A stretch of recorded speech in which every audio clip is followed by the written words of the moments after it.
अगर हम सुबह से शाम तक एक दीवार को धक्का लगाएं तो क्या होगा?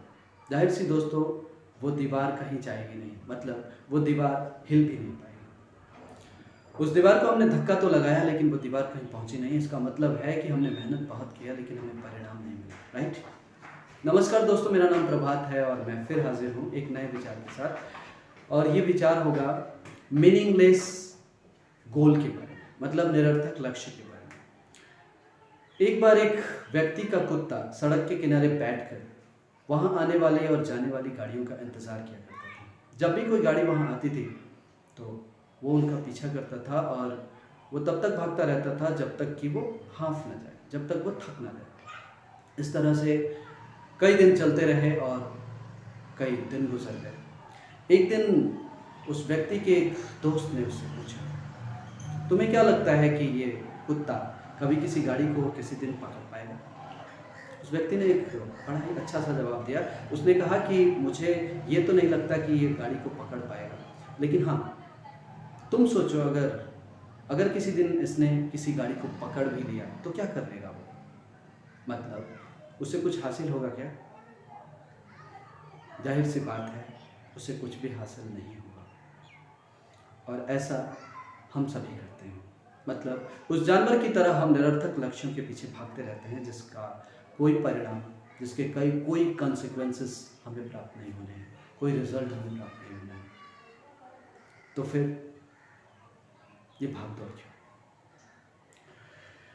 सक्रियता होने का मतलब उपलब्धि नहीं होता। मतलब हम सक्रिय हैं, इसका ये मतलब नहीं कि हम उपलब्धि हासिल कर सकते हैं।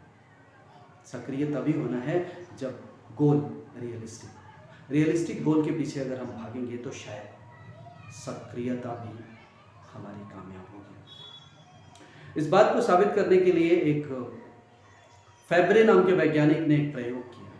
उन्होंने उस प्रयोग में भेड़ चाल चलने वाले कैटरपिलर्स को लिया। कैटरपिलर्स की एक प्रवृत्ति होती है कि वो आंखें बंद करके एक दूसरे के पीछे करते हैं। कैटरपिलर्स की इस प्रवृत्ति को दिखाने के लिए इंसान भी ऐसा करता है, इस बात को साबित करने के लिए उन्होंने एक प्रयोग किया। इस प्रयोग में उन्होंने बीच में चीड़ के कुछ पत्ते रख दिए और चारों तरफ उन कैटरपिलर्स को इस तरह से अरेंज किया जैसे जो आगे वाला कैटरपिलर है वो सबसे पीछे वाले कैटरपिलर के ठीक पीछे रहे।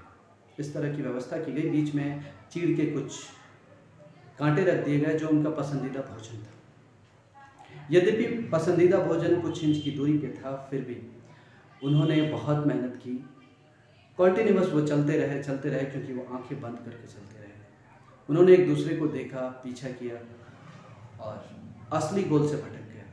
परिणाम ये हुआ कि 7 दिनों के लगातार चलने के बाद भी उन्हें वो हासिल नहीं हुआ जो उन्हें हासिल होना चाहिए था। यानी भोजन उनसे कुछ इंच की दूरी पर ही था। फिर भी 7 दिनों के अथक प्रयास के बाद भूख, प्यास और तड़प की वजह से वे सभी मर गए। और यही परिणाम हमारी लाइफ का भी होता है दोस्तों। यानी कि हम अगर निरर्थक लक्ष्यों के पीछे भागेंगे तो निराशा, हताशा, डिप्रेशन के सिवा हमें कुछ भी नहीं मिलेगा। यानी कि अगर हम सही लक्ष्य के पीछे भागेंगे तो शायद हमें सब कुछ हासिल हो। कई कभार हम ये सोचते हैं कि अगर हम सक्रिय हैं तो हमें सफलता जरूर मिलेगी। सक्रियता इस तरह की होनी चाहिए कि हर कदम हमें लक्ष्य दिखाई दे। लक्ष्य रियलिस्टिक हो, नॉन रियलिस्टिक नहीं होना चाहिए। एक बार एक दंपति, एक पति और पत्नी कहीं जा रहे थे। पत्नी ने पति से कहा, प्रिय, हम गलत रास्ते पे चल रहे हैं, शायद हम रास्ता भटक गए हैं। पति ने कहा, कोई फर्क नहीं पड़ता क्योंकि हम बहुत पहले चल रहे हैं, हम बिफोर टाइम हैं। उसने ये बात तो कह दी लेकिन इससे कुछ हासिल नहीं होता। मतलब बिफोर टाइम चलकर हम ये नहीं कर सकते कि हम उस रास्ते को कवर पर कर पाए जो सही रास्ता है। वो रास्ता हमें गलत जगह पे ले जाएगी। और इस तरह से हम में से कई लोग उन गलत रास्तों का चयन करते हैं और अपने आप में ये कहते हैं कि हम सक्रिय हैं और हम अपने लक्ष्य पर अडिग हैं, हमारा लक्ष्य हमें प्राप्त होकर रहेगा। क्या आपको लगता है कि हमारा लक्ष्य हमें प्राप्त होकर रहेगा? नहीं। और लक्ष्य तभी प्राप्त होगा जब हम सही दिशा में सही प्रयास करेंगे और गोल को रियलिस्टिकली देखेंगे, यानी एक ऐसा गोल, एक ऐसे लक्ष्य के पीछे काम करेंगे जो सार्थक हो और जो अचीवेबल हो। तो इस तरह से आज का टॉपिक था कि हम निरर्थक लक्ष्य के पीछे न भागें और कामयाबी को तभी हासिल कर सकते हैं जब हम सक्रियता का कदम फूंक फूंक कर रखें। थैंक यू दोस्तों, मिलते हैं अगली वीडियो में, तब तक के लिए गुड बाय।